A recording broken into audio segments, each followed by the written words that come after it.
Clara worked the night shift at the Willow Creek telegraph office alone. She was 26, never married, and spoke to wires more than people. One Tuesday, a weak signal crackled from the old Boot Hill line. Everyone knew Boot Hill Station burned down 7 years ago exactly. The message was slow and clumsy. "Hello, is anyone listening tonight?" Clara almost dismissed it as a weather glitch or a prank call, but she tapped back. "This is Willow Creek. Boot Hill is gone." The reply came after a long pause. "I know. I am what remains." Clara's heart raced because no one should be sending from that ruins. She asked, "Who are you?" The answer, "A ghost, maybe. Call me Asher." She should have alerted her boss, but something in her felt strangely safe. They talked for 2 hours about stars, loneliness, and the taste of coffee. Asher signed off with same time next Tuesday, and she agreed shyly. For 3 months, they clicked messages across the dark, empty wires. He told her he lived in a small cabin above the old station site. He had salvaged the telegraph machine from the ashes after the fire. He taught himself Morse code from an old army manual he found. Clara learned that Asher had not seen another human face in 4 years. He learned that Clara's mother died recently, leaving her entirely alone. She confessed she cried into her teacup some nights from pure loneliness. He confessed he shouted at the mountains just to hear any sound return. She tapped, "Do you believe in God?" He replied, "I believe in your voice." Clara blushed in the dark office, grateful no one could see her face. She asked why he never came down to town for supplies or company. He said he had a scarred face from the fire and people stared too much. She tapped back, "I have a crooked spine from a childhood fall." So what? His next message took 5 minutes to arrive. "You are not afraid of ugly?" She replied, "Ugly is a word for mirrors, not for souls, Asher dear." That night she dreamed of a man with burned hands and gentle eyes. The next Tuesday, she proposed they meet at the halfway ridge on Sunday. Asher did not respond for 10 agonizing minutes, then said, "Are you sure?" She tapped, "I have never been more sure of anything in my whole life." He agreed, but warned her to stay 10 feet back until she felt safe. Sunday came, and Clara rode her mule to the ridge before noon. She saw a figure in a white hat, sitting on a fallen pine log. He stood up slowly, and she saw scars rippling down his right cheek. His hands were mottled pink and white, but his eyes were warm brown. She walked closer, past the 10 feet, past 5 feet, until touching distance. She said, "Hello, Asher. Your scars are not ugly. They are mountains." He cried and said, "You came anyway." And she said, "I was always coming." They stood in silence for a minute, then she reached for his hand.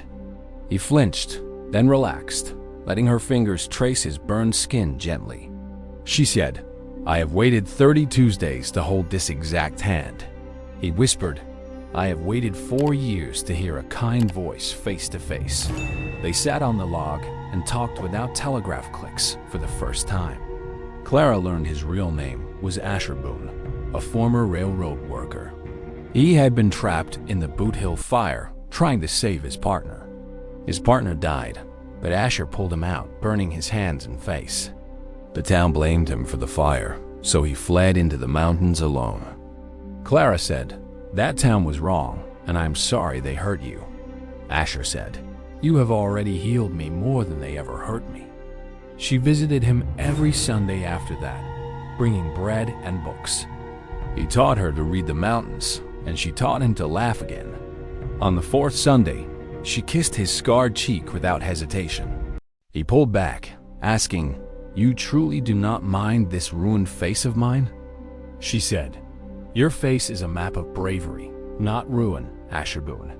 He kissed her properly then, tasting salt and hope and second chances.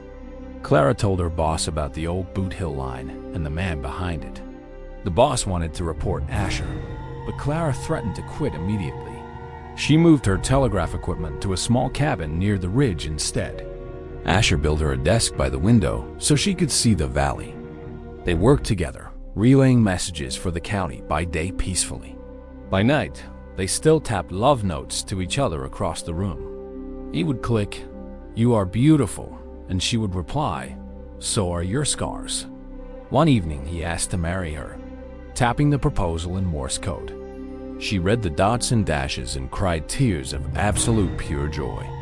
She tapped back, "Yes," 20 times, because once was not enough tonight. They married on the ridge at sunset with only the mule as witness. Asher wore gloves to hide his hands, but Clara made him remove them. She said, "I am marrying all of you, including every single burn mark." The preacher was a traveling minister who did not ask about Asher's past. He read the vows as the sun bled orange and red across the sky. Asher promised to never hide his face from her again, ever at all. Clara promised to listen to his silence as carefully as his clicking. They returned to the cabin, and she hung a sign, "Boone, Telegraph, and Love." The town eventually accepted them because Clara was too kind to hate.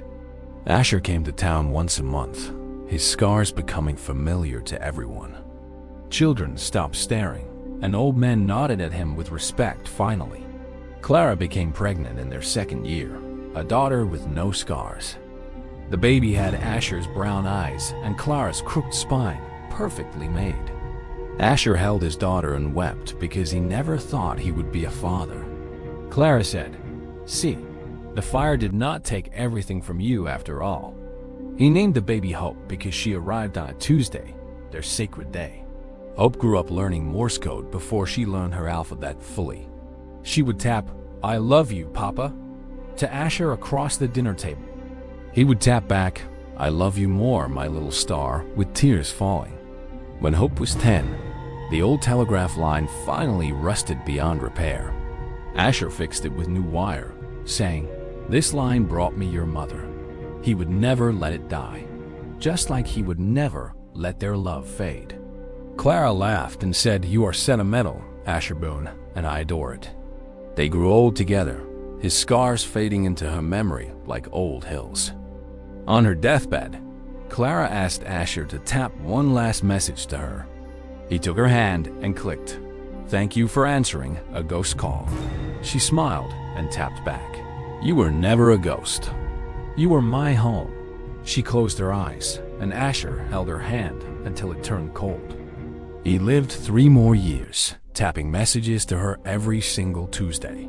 Their daughter Hope became the telegraph operator, continuing the tradition. Asher died with his hand on the key, sending, "I am coming, Clara." Hope buried him beside her mother on the ridge overlooking the valley. The camera shows an old telegraph key, rusted, still connected by new wire. A final click echoes silently across the mountains. Love never stopped sending.